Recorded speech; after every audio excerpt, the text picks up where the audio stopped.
We've all been there. The washing machine is beyond repair. And all you want to know is which new model you should buy.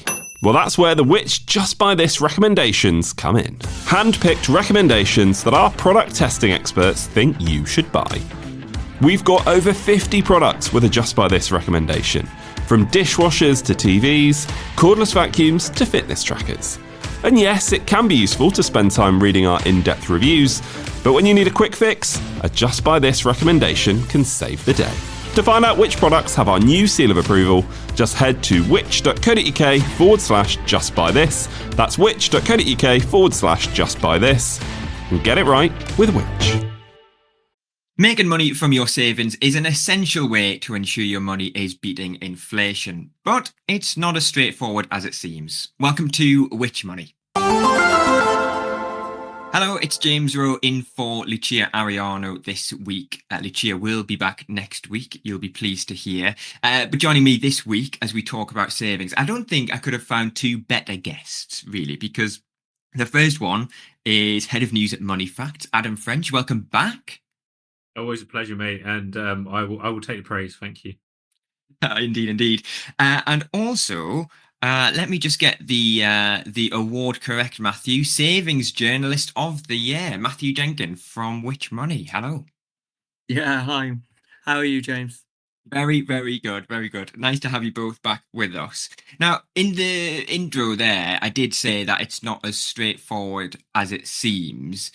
Matthew, this is kind of in part a lot due to banks with branches and those without offering differing rates, really. There's a bit of a stark difference, isn't there?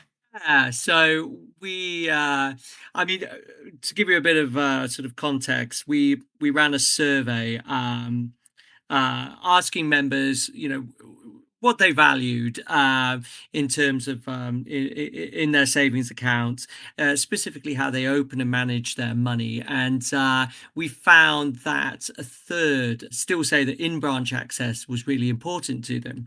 And then when we did a little bit of digging and sort of number crunching, we found that yes, there was a difference in the amount of interest paid on an account offering branch access compared to digital accounts, such as ones that can be opened and managed online and or just using a mobile app. And as sort of savvy savers will know, online and app-only accounts now, they dominate those sort of the top rates tables. So they're very prevalent at the moment. Do you have any other numbers to hand? I wonder if we can do something on instant access accounts. Something I imagine a lot of us do have as part of our sort of money portfolio. Have you got any of those numbers? Any of the differences between branches versus online banks? Yeah, happy to go into those details. So, we've, as I said, deals offering in-branch access typically pay lower interest than those that are online or app-based, and the biggest differences are on instant access accounts. We found. So let's say you deposit £5,000. The difference between a branch and an online rate adds up to around £45 a year, or £225 over 5 years. And if we're looking at sort of average rates, a branch access average rate would be 2.12%. Compared to 3.02% for online and 3.34% for app only. So there's quite a big gap there. But I mean, that's not to say you can't find a top rate that pays higher, but on average, you're going to be getting lower returns for an instant access account. Fixed rate accounts, on the other hand, have a much smaller difference. But again, branch-based savers are still losing out. We found that for a branch access account, you'll get an average rate for a 1 year fix of 3.85% compared to 4.02% online and 4.17% app only. That's a lot of numbers, but then if you actually add it up, it can over a year or more or many years, if you're getting that sort of lower rate, then it's going to add up to a lot more. Especially if you have a larger lump sum, I should say. So the more money you've tucked away, the more likely you're going to lose out. Yeah, for sure. Because 2.12% you said was the average for for in-branch instant access, which is just, it almost seems like an appalling number, doesn't it? 2.12% is minuscule, really. Adam, can we boil it down to anything as to why it's so low? Is it purely because of overheads to run a physical branch? I mean, to go back to that 2.12%, that is minuscule, particularly when you consider inflation is currently running at 3.8%. So in real terms, in 12 months' time, that money you're saving at anything below 3.8% is going to be worth less in real terms. So if you've got £100 in there, that needs to be £103.80 next year. Otherwise, it's just not going to have the same spending power. So having your money stuck in a low-paying, easy access account isn't just a bad idea. It's actually costing you money. You're basically paying a bank to keep your money in a roundabout way, if you want to think about it in those terms. So it is really important to be switching. Now, actually, when we start crunching the numbers with the Moneyfacts data that we have at our fingertips, it gets even worse if you're looking at sort of big name high street banks and looking at their easy access accounts. The average that we've looked at across a number of different high street banks, is around 1.45% in their sort of really, really sort of open to everyone easy access accounts without any limits on withdrawals, for example. Now, if you compare that to the top two rates available on the Moneyfacts Compare website at the moment, those average around 4.43% for an easy access account. Now, those are both online challenger banks. And the reasons are, I suppose, two or threefold on why those rates would be so much higher with challenger banks. First and foremost, when you're talking about high street lenders and ones with bricks and mortar chains that you can go into, those are brands everyone's already heard of. We have confidence in being able to deposit our money with them. They don't have to work as hard to get new customers compared to these challenger banks, as the name says, they're challengers. So they can already cash in on the fact that we have a current account with them, we know them, we trust them, and that's such important consideration when you're thinking about where to put your savings. You want to know it's somewhere you can trust. So they can sort of bank on the fact that they are a well-known bank, for example. Now, obviously, having a bricks and mortar store, having bank branches is expensive. Rent isn't cheap. You've got to maintain the properties. You've got people to staff those. All those kind of things go into that. So there is also that additional cost that's baked into having a bank of that scale as well. So those two things really do combine to mean that rates on offer from high street banks are going to be not as competitive necessarily, particularly when it comes to something like an easy access account. Now, you do see fixed rate accounts every now and then crop up that are quite competitive from big name lenders. There was one recently from sort of NatWest, RBS, Ulster Bank, that group. A few weeks ago, they had a very competitive fixed rate for a few days, essentially, before it dropped away again. You're currently looking at a shelf life of around 45 days for savings deals before they change, and some will obviously be much quicker than that as well. So, you can shop around and every now and then see a fixed rate deal that's quite good from a chain, but ultimately it's the challenger banks that are working harder to get hold of your money. They're the ones offering the most competitive rates, but a lot of them do come with like conditions, for example, or bonus rates that are only available for a little while. So there are quite a few details that you need to dig into really before you commit to an account as well.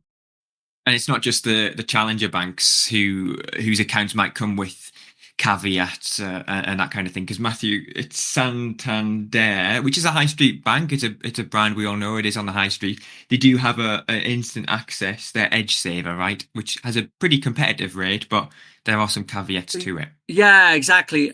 Like I said, it's not like you can't find a branch access account that pays generously, but yeah, as Adam said, there's a lot of caveats, a lot of catches to watch out for. I mean, Santander's Edge Saver, for example, pays 6% AER, which is huge. But again, when you sort of go look at the small print, it's because it's limited to existing current account customers. So you need to open a current account first before you can open their saver account, and it also includes a 2.5% bonus. What does that mean? That means you're going to get a little bit extra interest for about 12 months. Well, for 12 months in the case of Santander's Edge Saver. Once that year is up, it's rate's going to drop down to their standard variable rate, which is 3.5%. And variable means that, the bank can change that rate when it sees fit, when it's convenient to them. Yeah, variable is always a scary word, especially when it comes down. It doesn't go in your favor. It goes in the bank's favor. Well, not at the moment, that's for sure. Like in recent years, with the base rate going up and rates going up, savers have had a pretty good time of it, I suppose, being able to shop around and get stuff. But the rates have only been going one way for the last 18 months or so, and that's down. So if you're borrowing money, yeah, it's probably good news. But if you're a saver, which most people are, rates have been dropping. So if you've got that variable easy access, it's dropping. And there's a base rate decision not far off again, although it's likely to be a hold. Certainly whenever that drops, we see savings accounts follow suit pretty quickly. So if you're in an easy access, that can often be bad news, to be honest. Yeah, base rate decision next week, I believe it is. We'll have plenty of analysis, I'm sure, on the Which website. Matthew, I'm sure you'll be digging into some of the repercussions of that. But going back to the difference again between branches and online banks and the challenger banks, because I think it was something you mentioned, Adam. You said obviously for the high street banks, there's a lot of trust there already, so people know their name and almost feel an attraction to them. But for some of the new banks, some of the challenger banks, Zopa, for example, which recommended provider, should I say, one of these new banks. So clearly there is an appetite, and we are able to score them highly because of everything they offer and their customer service and that kind of thing. So we should definitely put on record and mention this year, Matthew, that these newer banks, there isn't necessarily a risk here. No, but I mean, it's something that's really concerns a lot of savers, and it's something that we found when talking to members and from our survey, from the survey that we ran. A lot of people are nervous about saving with a bank or online platform that they've never heard of, understandably. And that's why, a lot of people are attracted to high street banks, why they're still popular with many savers. It's a trust issue, basically. But if you are nervous, I mean, there are some checks you can do if it's a bank you've never heard of. A good starting point is to make sure that it's covered by the Financial Services Compensation Scheme, the FSCS. And the way that works is it will protect up to £85,000 of your savings pot if the provider goes bust. And challenger banks, digital banks, they're no different. They have to abide by the same rules and regulations as other banks. But it's fair to say that some of them aren't protected. So that's a very important thing that you need to check before before opening an account. To give you some examples, for example, like Monzo, Starling, Zopa, as you mentioned, they all have banking license in the UK. But some companies, such as Money's, for example, they operate under what's called electronic or e-money licenses instead. And that means that although your money must be ring-fenced, the rules are that they've got to ring-fence your money in a segregated account, put it separately, but they don't get direct protection from the FSCS. And it's also a good idea to check some of the features the provider offers to make sure your banking app is as secure as possible. And that's to sort of minimize the impact, like if your phone gets stolen. Digital banks, for example, they've got location-based protections to prevent, fraud. In the event that you need to find your phone or the app doesn't match, others use like biometric technology, which I think a lot of people are probably already familiar with using their phones, and you can link that with your mobile app.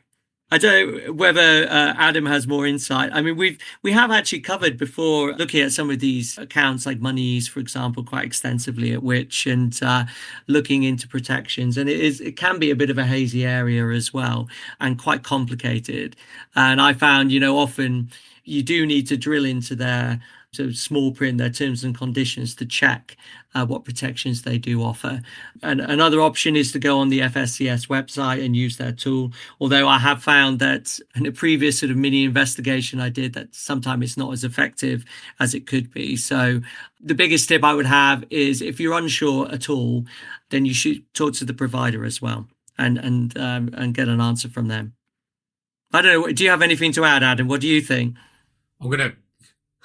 I'm going to blow. I completely agree. FSCS protection is really important, and it is a sign of trust in where you can put your money and know that you'll get it back should unlikely if anything went wrong. To blow our own trumpet for the Moneyfacts Compare site, we do very clearly pull out on our rankings that these providers do have FSCS protection to make sure people can make a really informed choice around that. And I think it's really important information for people to have at their fingertips to be able to say, my money is protected, and that's an important trust signal that we all need. I think there's that side of it, but then there's the other side of that technology gap and the confidence in knowing you have someone to talk to if you need to as well, are really, really important. And where a lot of challenger banks that are paying the best rates are very app dependent or online banking. And if you're not feeling confident in doing that side of things, that it doesn't really matter how good the rate on offer is if you're just thinking, I can't do these things. The good news is there are often support services available to help you get up to speed with technology as well, sometimes provided by big banks as well, to be honest, because they want to get you onto using online so they can start closing more branches, right? So he said very cynically, but there's a nugget of truth to that, unfortunately. So that is the kind of direction of travel, but certainly they're seeking out local libraries, community centres, often run clinics essentially to help you get up to speed with technology if you're feeling a lack of confidence around this stuff. Apps are actually a lot more secure than, say, online banking, for example, because they are contained within the system. And friends and family can help you in that stuff as well. Certainly I've been helping my parents and grandparents, in fact, help sort of get on board with apps a bit more to do some bit more online banking because of the convenience that offers. And embracing some of these challenges is just part of that. And it's part of obviously that competition. What that has resulted in is much more competitive savings rates, but there is that need to bring people along to be able to embrace those new technologies. Yeah, it's a tricky balance, isn't it? I was reading your piece, Matthew, and I think you'd spoken to a witch member called Keith, who himself is in his 70s and does embrace, digital banks. He says himself is fairly computer literate, but his in-laws, they're in their 90s. They still live at home, but don't have anything online or email, nothing, and rely on Keith to then take them to the local branch because that's kind of how they want to continue banking. So it's a real tricky balance. But Adam, as you said, it's great that there are banks trying to bridge the gap. Yeah, absolutely. And it's habit you're trying to unpick as well for people. If you've been banking that way for 70 odd years and suddenly someone's saying, can you do it on an app now or, online? That's a really tough ask, to be honest. And you do need the support of friends and family to be able to do that. So you can help people that you love to try and embrace some of this stuff, but it's never going to be easy. Change is never easy, unfortunately. But certainly for the majority of savers, you can see the benefit of having I keep calling them lenders, having more banks out there accepting savings. Well, ultimately, a lot of them are lenders. That's why they're taking money in, is to then lend it out as mortgages. So it kind of works both ways. But certainly, there are more out there offering more competitive rates. It is good news for a lot of people, but unfortunately, there are some people left behind, and it's finding the right support to get them to be able to take advantage of that. Which is why organisations like Which exist, right? Is to try and help those people, those consumers who are missing out through what has been a massive technological shift over the last 20 to 25 years. Yeah, I mean, all I was going to say is that in the case of Keith, one of the Adam was mentioning, a lot of people, they want that in-branch experience and somebody to talk to, but also in the case of Keith's in-laws, they're in their 90s, and one of them's deaf, and they're hard of hearing. And I think if you have a disability as well, that's another reason why you might be choosing an account with branch access. So it's not just about age and trust, and some people literally have no choice. But the majority of savers, yes, I think do have an opportunity to go online, and part of it is sort of overcoming that fear of online and app only accounts that exists. And on the back of closing branches and I guess the erosion of other more traditional banking services, we did a podcast about this a couple of months ago. Actually, I'll pop a link in the show notes. It's well worth a listen, especially around community banking hubs, which are starting to pop up a little bit more, which may be another bridging of that gap as well. Be well worth a listen. Adam, I want to come back to savings rates more generally. Because as you mentioned before, more recently, they've been pretty high, especially in the context of the last 10, 15 years or so, but have now steadily come back down a bit. But in terms of tax complications for some savers, for those who are able to save quite a bit, there could be some repercussions that a lot of people may not have considered before, right? Oh my word, isn't this has gotten complicated? Cash savings and tax is an area that for most of the 2010s didn't matter because rates were so low. You really had to have a lot of money squirreled away before you actually incurred tax. So there are two main vehicles through which the interest you earn on your savings is sheltered from tax. You have a personal savings allowance, and then there are good old-fashioned ISAs, which aren't actually that old-fashioned, but they're pretty handy. Personal savings allowance was introduced under the Conservative government around 10 years ago now, maybe a little less. And that applies to all of your savings that do not sit in an ISA. So your usual savings account, for example. If you are a basic rate taxpayer, you can earn up to £1,000 in interest before you have to pay income tax on the interest you earn, so that'll be 20%. If you are a higher rate taxpayer, you can earn up to £500 in interest on your savings before you have to pay income tax on the interest after that, which would be at 40%. So that's 40p in every pound for higher rate taxpayers that pay to HMRC, which is quite a bit. In addition to that, you have ISAs, so you can put up to £20,000 a year into an ISA. You could do that in a cash ISA, you could put it in a stocks and shares ISA, you can do it as a mixture across both. And then the interest you earn within that ISA wrapper is also protected from tax. So very, very valuable to have, particularly if you're a higher rate taxpayer. Did a piece of work recently crunching the numbers over the last 5 years where rates have really upticked, certainly following the mini budget and whatnot. Rates really climbed up as the base rate rose to combat inflation. So we've seen some really positive returns for savers in the last 5 years, particularly compared to the 10 years before that. And finally, ISAs and the sort of protection from tax really mattered. And what shines through really clearly is how important that tax protection is for higher rate taxpayers. So, for example, if you've got a fairly typical £13,500 in savings, which is a lot of money, but it's kind of average for what people have.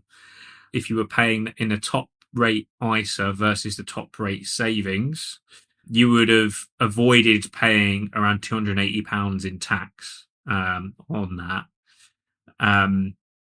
But usually savings accounts offer a slightly better rate of interest than ISAs.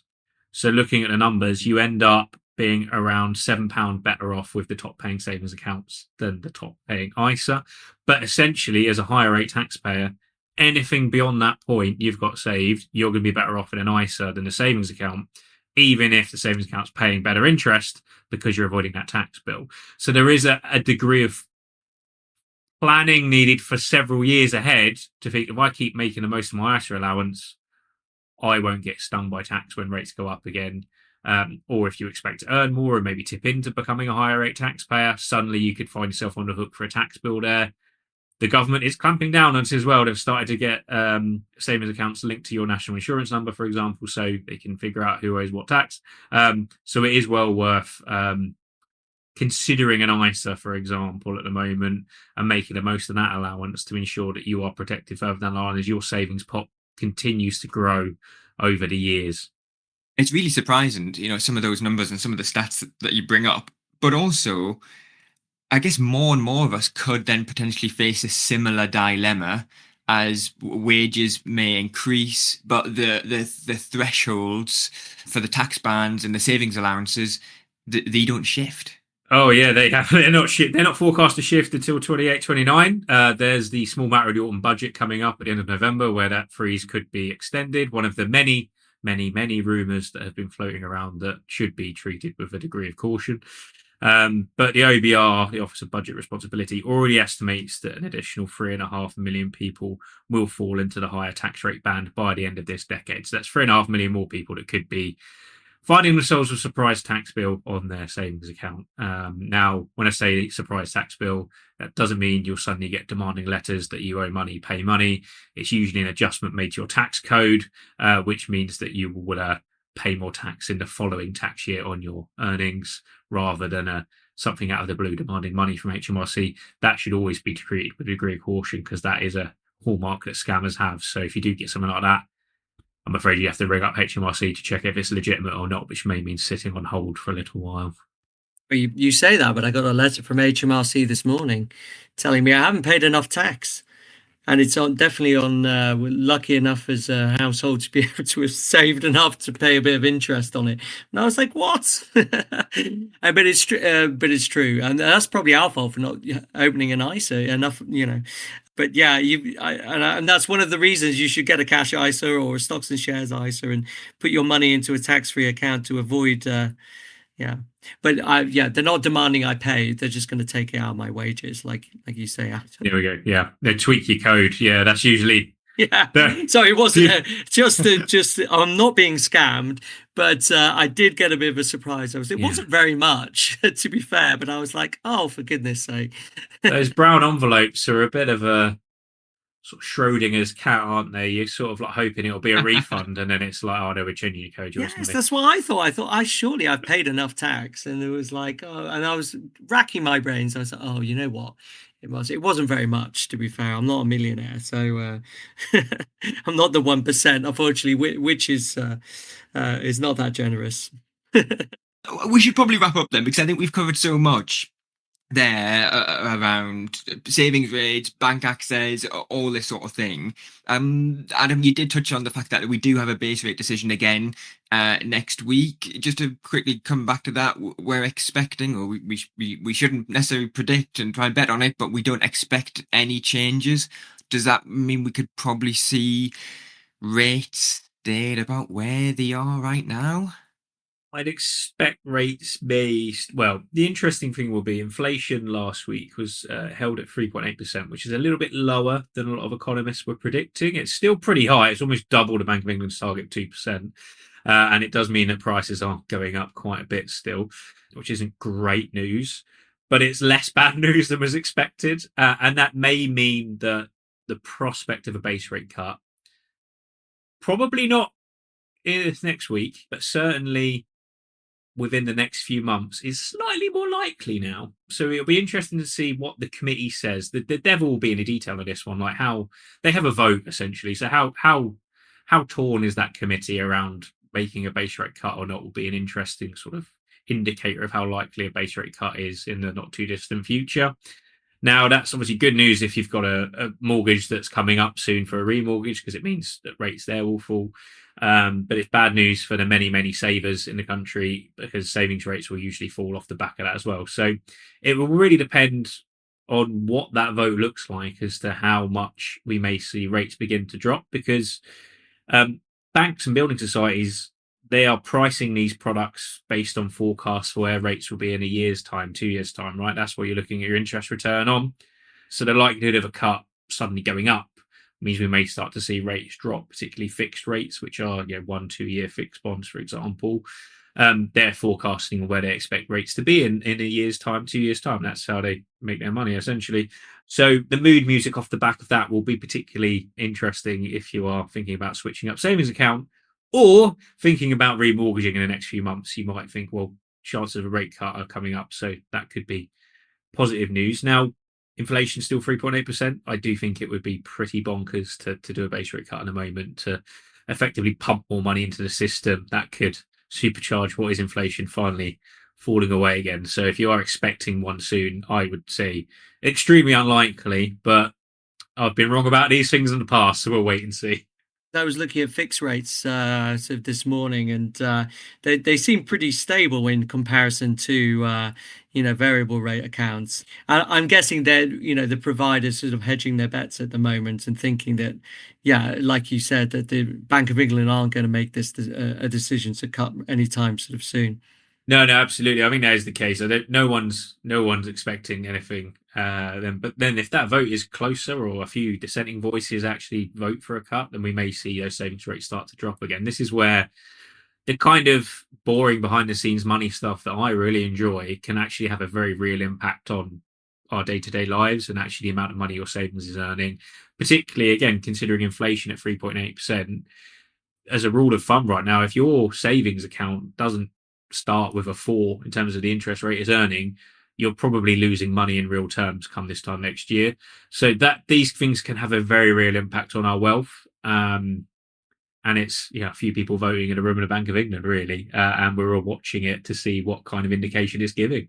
Well, with that in mind, Matthew, I'm just going to put you on the spot for some very quick fire tips. Adam said if your savings rate doesn't begin with a 4, you're probably losing money. So some quick tips on finding the best savings account for you. Go on the spot. Sorry, Matthew. That's okay. So very, very quickly, I'd say whatever you do before you open an account, shop around. There's a wide variety of rates out there. And so even if, when we're talking about average rates, oh, wow, they're very low, it doesn't mean you can't find top rates and ones that don't have strings attached. For example, there is the top instant access at the moment that doesn't require a current account or have a bonus rate, etc., is from Kahoot, and that's 5%.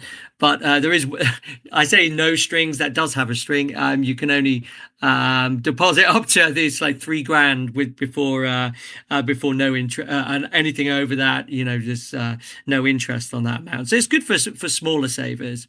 But so you need to compare rates and access options across banks. So, and we have a great guide and comprehensive guide that's updated weekly that shows you the best savings accounts, explains how to find those top rates. And we also have our which recommended providers, which we rate for service and reliability. And very quickly when comparing, also think about how quickly you need your money and how long you can lock it away for if you do decide to go for a fixed account. For example, if you get a 1 year, you've got to be committed then to just leave it there, because taking that money out is either not possible or it might incur penalties such as loss of interest. So you might, if you need that money to dip into for whatever reason, could be an emergency, just get one that has a bit more flexibility, such as an instant access. And you should always check the fine print for any sort of limits, for example, on withdrawals or penalties in case your circumstances change. You can get a higher rate though.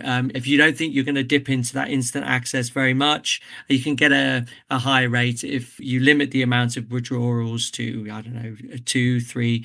Sometimes the less you want, you think you're going to take out, the higher the rate you're likely to get. So just review your circumstances. Head to the Which website, of course, where a lot of those resources you mentioned will be. Handily, a lot of the numbers supplied by Moneyfacts as well. So there's another plug for you there, Adam, which is funnily enough, it's the thing we are good at it. I was going to say on Matthew's point around caveats and catches and bonus rates and whatnot. Like, it does depend how you want to use that money as well. So like, the best buy today in the cash ISA market and the easy access is a Moneybox account, and it's paying around 4.5%, which is great. But that includes a bonus rate for the first 12 months. So after 12 months, you may want to consider switching again, right? But also, if you make sort of more than 3 withdrawals in a calendar year, that rate plummets to 0.75%. So if you can put money in, you're probably not going to need it only a couple of times a year, great. Anything more than that, then there's probably other accounts for you. So it is really important to check the details on some of these accounts. So, for example, there's another saver called Spring Saver, 4.1%, so a bit lower than the Moneybox one. But there are no caveats. It's true easy access, essentially. So you can kind of shift your money there and forget about it. So it really depends on your own attitude with money, your personality with money, how engaged you are with it. If it's something you just want to set and forget, then it is worth doing a little bit more legwork looking for the right account to begin with. But certainly there is money to be made making some of these decisions. It's just how often do you want to be shifting your accounts may influence your decision making around that. Yeah, and there's no reason why you can't have several different types of account either. So if you want an instant access you can have that pot for your emergencies, or, let's say you've got a home project going on that you need to dip into that money, and then you can have a 1 year fix, 1 to 5 year fix, where, that's your nest egg in the long term. So yeah, there's no reason why you can't have several going at the same time to suit whatever needs you have in your life. One thing we can definitely take away from this is it's not a one size fits all. You do the research for yourself, find out what works best for you, and then take it from there. That's one piece of advice I'll definitely take away from today. But we'll leave it there. Adam, thanks again for coming on the podcast. Thank you. And Matthew, thanks to you, Savings Journalist of the Year. Thank you. Thanks for listening to this podcast from Which, the UK's consumer champion.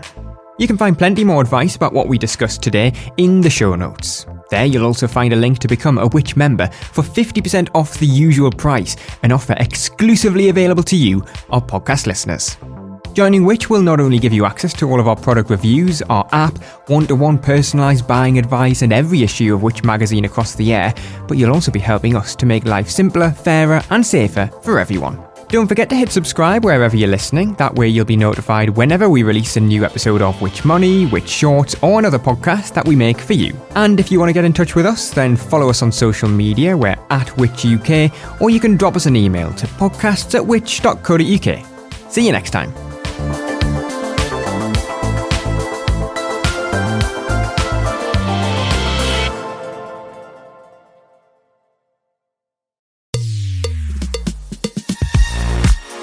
If you're enjoying this podcast from us here at Which, then why not become a Which member? Right now, we've got a special offer, especially for podcast listeners, meaning you can choose any of our 3 membership tiers for 50% off the usual price. Starting at just £39.50 for a full year, you can get Which magazine delivered direct to your door. For the same price, you could also choose a digital Which subscription, giving you access to all of our product reviews, the Which app, and the digital edition of Which magazine. What's more, you'll also be able to use the Ask Which service for personalised one-to-one buying advice. Or why not get a full access Which subscription for just £49.50 for a full year? Don't forget, that's 50% off the usual price. To join Which or to find out more, just head to which.co.uk/podcast offer. That's which.co.uk/podcast offer, or click the link in the description for today's podcast for 50% off a Which annual subscription.